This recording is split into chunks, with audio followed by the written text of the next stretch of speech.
میں چاہتا ہوں آخر میں ہم کچھ تھوڑا سا اس پر بہت زیادہ علمی بحث تو نہیں کر پائیں گے، اور یہ سوال جو ہے وہ بہت تفصیل طلب ہے اس کو اگر جواب دیا جائے، لیکن میں چاہتا ہوں کہ اگر اختصار سے ہم لوگوں کو پیش کر سکیں۔ وجہ کیا بنی؟ کہیں جب سیدہ کائنات کا نام آتا ہے تو ہم نے دیکھا کہ اس دور کے چند لوگوں نے اسے بدنام کرنے کی کوشش کی گئی، لوگوں کی محبت کو، لوگوں کے تعلق کو ٹھیس پہنچانے کی کوشش کی گئی ہے۔ یعنی سیدہ صدیقہ ایک فدق کا نام لے کر لوگوں کو خراب کرنے کی، اپنی اپنی دکانیں چمکانے کی کوشش کی گئی ہے، ورنہ در حقیقت تو ہم سیدہ صدیق اکبر جن زمانہ گواہ ہے، آقا علیہ الصلوۃ والسلام گواہ ہیں کہ جنہوں نے جو آیا لٹا دیا حضور کی بارگاہ میں، کیا وہ اس کا کوئی ہم لالچ کا تصور بھی نہیں کر سکتے کہ وہ آ سکتا تھا؟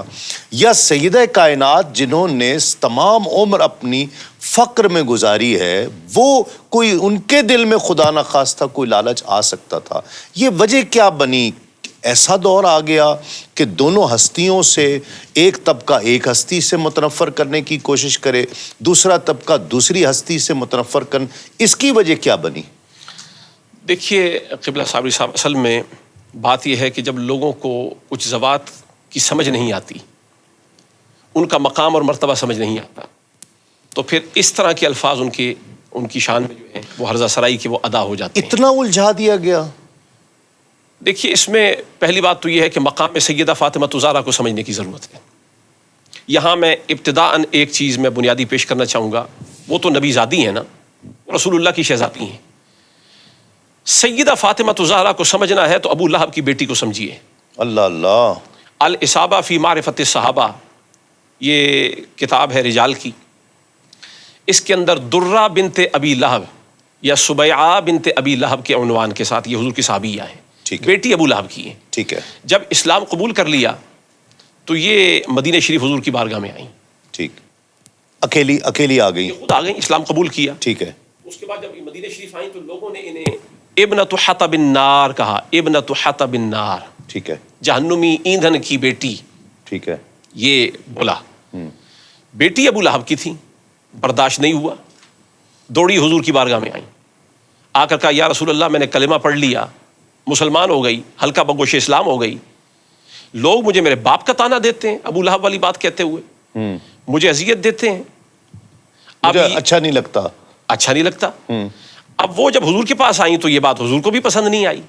اب ابو لہب نے دشمنی کس نوعیت کی رکھی یہ تو یہ سارا جہان جانتا ہے، جی ہاں، زبان زد عام ہے یہ بات کہ ابو لہب نے رویہ کیسا رکھا، اسلام دشمنی کیسی تھی، ٹھیک ہے، اشد لیول کی۔ حضور تشریف لائے اور منبر پر حضور نے فرمایا ما بال اقوام، لوگوں کو کیا ہو گیا، یزعمون ان رحمی لا تنفع، وہ یہ سوچتے ہیں کہ میری رشتہ داری کوئی فائدہ دینے والی نہیں ہے۔ آپ نے فرمایا اللہ کی قسم ہے جو میرے رشتہ داروں کو اذیت دیتا ہے، حضور نے فرمایا وہ میری اذیت کا سامان کرتا ہے۔ اللہ، جو میری اذیت کا سامان کرتا ہے وہ اللہ کو اذیت دیتا ہے۔ اللہ اللہ۔ اور فرمایا اساس الاسلام حب اہل بیتی، اللہ، اسلام کی بنیاد ہی میرے اہل بیت کی محبت ہے۔ اللہ، اگر یہ اہل بیت کی محبت نہ ہو تو اسلام کی بنیاد ہی موجود نہیں، جب بنیاد نہیں تو عمارت نہیں ہے۔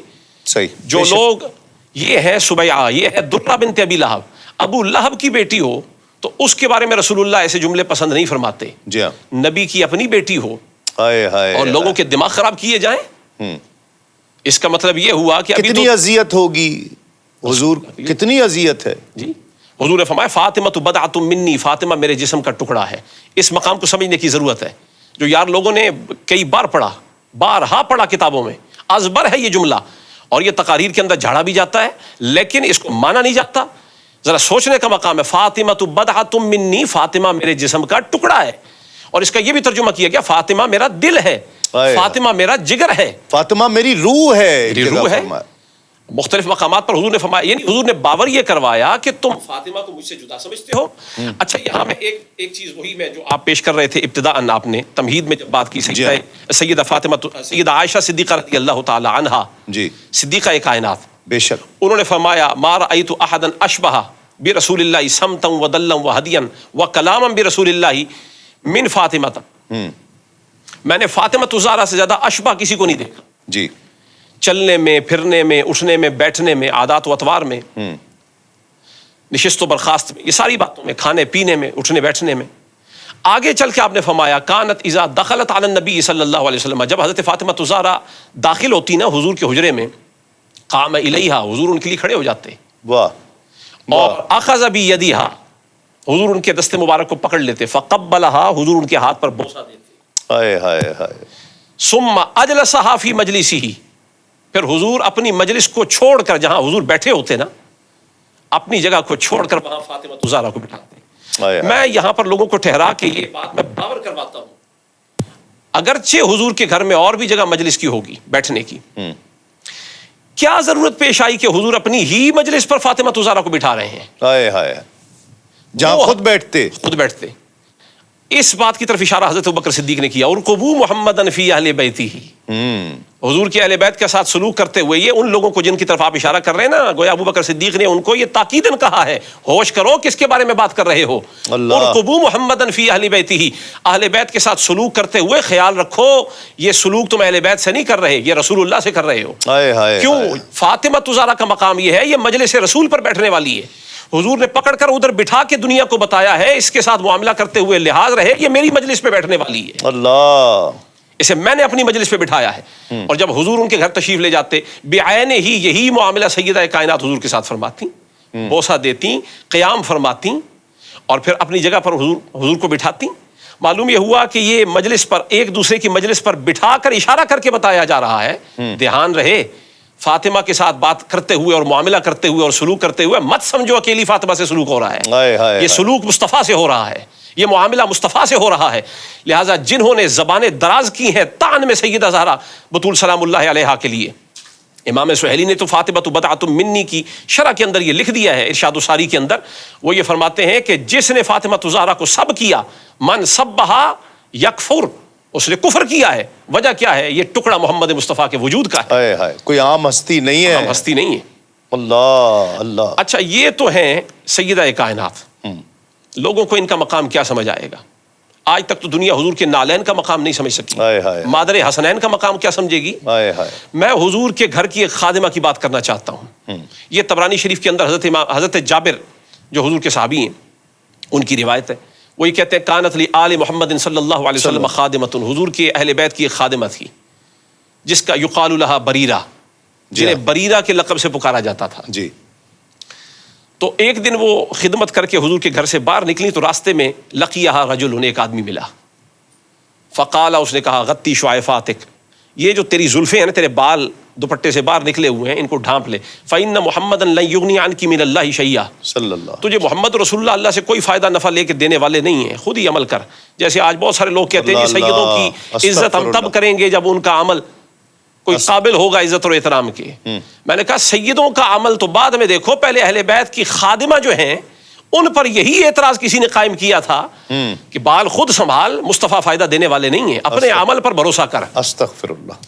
یہ خادمہ تھی اہل بیت کی، دوڑی حضور کی بارگاہ میں، فاخبرت النبی، آ کے حضور کو خبر دی، یا رسول اللہ مجھے لوگ ایسے کہتے، خدمتگار میں آپ کے گھر کی ہوں اور مجھے تانے دیتے ہیں، نوکر توڑے کر دی ہوں تانے لوکا کو کھاواں. تو حضور غضبناک ہوئے. فخرج النبی صلی اللہ علیہ وسلم، حضور نکلے اپنے حجرے سے باہر، یجر رداءہ، حضور اپنی چادر گھسیٹتے ہوئے نکلے. محمرۃ وجنتاہ، حضور کے گال مبارک سرخ ہوئے ہوئے. اللہ. تو صحابی کہتے ہیں کننا معشر الانصار، ہم جو انصاری ہیں، نعرف غضبہ بجر ردائہ، ہم حضور کی یہ جو چادر گھسیٹنی ہوتی تھی نا، اس سے سمجھ جاتے تھے آقا غضبناک ہیں. ہائے ہائے. آقا کے گال جب سرخ ہو جاتے نا، لال ہو جاتے، تو ہم جان لیتے آقا غضبناک ہیں. فاخذنا السلاح، ہم نے اپنے اسلحے اٹھا لیے اور حضور کی بارگاہ میں آیا کر کہا مرنا بما شئت، آقا حکم دیں جو آپ کی مرضی ہے. لو امرتنا بامہاتنا وآبائنا واولادنا لامضینا قولک فیہم، آقا اگر آج آپ نے ہمیں حکم دیا نا ہماری ماؤں کے مسئلے میں، آپ کا حکم آج ماؤں پر بھی نافذ ہوگا، ہمارے باپوں کے مسئلے میں باپوں پر بھی نافذ ہوگا، اولادوں کے مسئلے میں اولادوں پر بھی نافذ ہوگا. حکم فرمائیں جو حکم ہے. حضور نے ممبر پر کھڑے ہو گئے، یہ حدیث کے الفاظ ہے، صعد المنبر، حضور ممبر پر کھڑے ہو گئے. فحمید اللہ، اللہ کی حمد بیان کی، واثنا علیہ، اللہ کی ثنا بیان کی، اور ساتھ ہی جملہ فرمایا من انا، صحابہ بتاؤ میں کون ہوں؟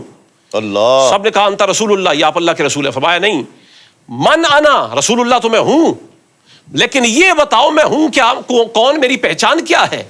تو صحابہ نے پورا حضور کا شجرہ پڑھا. انت محمد ابن عبد اللہ ابن عبد المطلب. حضرت عبد مناف تک جا کے پورا شجرہ پڑھا. یہاں بھی میں کہتا ہوں اوروں کے شجرے اور ہیں, مصطفیٰ کا شجرہ اور ہے. اللہ, یہ وہ شجرہ ہے جو صحابہ بھی یاد رکھتے ہیں. اللہ, جن کا شجرہ صحابہ کو بھی یاد رہے, ان کا شجرہ ان ایرے غیروں کو یاد کیوں نہیں؟ ہائے ہائے ہائے, یہ شجرہ ہی اور ہے. واہ واہ, حضور کا شجرہ پڑھا. اب حضور نے فرمایا انا سید ولد آدم. سنو صحابہ, آج میں ایک نئی شان بتانے والا ہوں. میں کل اولاد آدم کا سید ہوں, ولا فخرا, مجھے کوئی فخر نہیں. میں وہ پہلا ہوں گا جو جنت میں داخل ہوگا, مجھے کوئی فخر نہیں ہے. کیا بات. میں ہوں جو سب سے پہلے قبر سے باہر آئے گا, مجھے کوئی فخر نہیں ہے. میں ہوں جس کے سر سے مٹی پہلے جھاڑی جائے گی, مجھے کوئی فخر نہیں ہے. حضور نے فرمایا قیامت کے دن میں شفاعت کروں گا. انی اشفع, میں شفاعت کروں گا. بے شک. واشفع, میری شفاعت قبول ہوگی. حتیٰ کہ میں جس کی شفاعت کروں گا وہ بھی شفاعت کرنے لگے گا. اللہ اللہ, حتیٰ ان من اشفع لہ یشفع, جس کی میں شفاعت کروں گا وہ شفاعت کرے گا. فیشفع, اس کی شفاعت بھی قبول ہوگی. اللہ اللہ. اب اگلا جملہ جو میں بتانا چاہتا ہوں, یہ ساری بات کو میں سم اپ کر کے بتانا چاہتا ہوں. مقام اہل بیت اطہار کا کیا ہے, فاطمہ الزہرا کا, آل مصطفیٰ کی خادمہ کے مقام پر یہ حضور ارشاد فرما رہے ہیں. ہائے ہائے ہائے, فرمایا حتیٰ ان ابلیس لیتطاول طمعا فی الشفاعہ. حضور فرماتے ہیں حتیٰ کہ میری شفاعت کا دسترخوان اتنا دراز ہو جائے گا, قیامت کے دن ابلیس کو بھی امید لگ جائے گی شاید خان شفاعت محمدی سے میرا کام بھی ہو جائے, شاید مجھے بھی معافی مل جائے, شاید میری بخشش بھی ہو جائے. اب لے جائیے اس اختتام حدیث کو, جا کے ابتدائی حدیث کے ساتھ جوڑیے. بات شروع ہوئی تھی آل محمد کی خادمہ کی. کسی نے آل محمد کی خادمہ کو تانا مارا تھا, جا کے ابلیس کی امید پہ بات ختم ہوئی. مانا یہ نکلا کہ اہل بیت اطہار کے لنگر سے تو ابلیس بھی نا امید نہیں ہے. یہ آج کل کس نوعیت کے ابلیس نکلے ہوئے ہیں جو فاطمہ الزہرا سے نا امید ہے, اللہ, جو علی المرتضیٰ سے نا امید ہے, اللہ, جو امام حسن سے نا امید ہے, جو امام حسین سے نا امید ہے. حضرت سلمان فارسی کو حضور نے فرمایا, بلا کر فرمایا حب فاطمہ, میری بیٹی فاطمہ کی جو محبت ہے نا, ینفع فی مئات مواطن, یہ 100 کے قریب جگہوں پر فائدہ دینے والی ہے. واہ, ان میں سے فرمایا قبر میں اس کی محبت فائدہ دے گی, بعث کے موقع پر اس کی محبت فائدہ دے گی, میزان پر اس کی محبت فائدہ دے گی, پل صراط پر اس کی محبت فائدہ دے گی, محاسبہ حساب کے موقع پر اس کی محبت فائدہ دے گی, واہ واہ, میزان پر اس کی محبت فائدہ دے گی. اب آپ اس حدیث کو پڑھ لیں. یہ حضور نے فرمایا ایسر تلک المواطن, ان مواطن میں آسان یہ ہیں. واہ, آسان یہ ہیں تو مشکل کیا رہی. ہائے ہائے ہائے. اب یہ کہنا چاہتا ہوں محبت فاطمہ الزہرا مشکل کو مشکل نہیں رہنے دیتی, تو کیوں نہیں جڑ جاتے اس محبت کے ساتھ.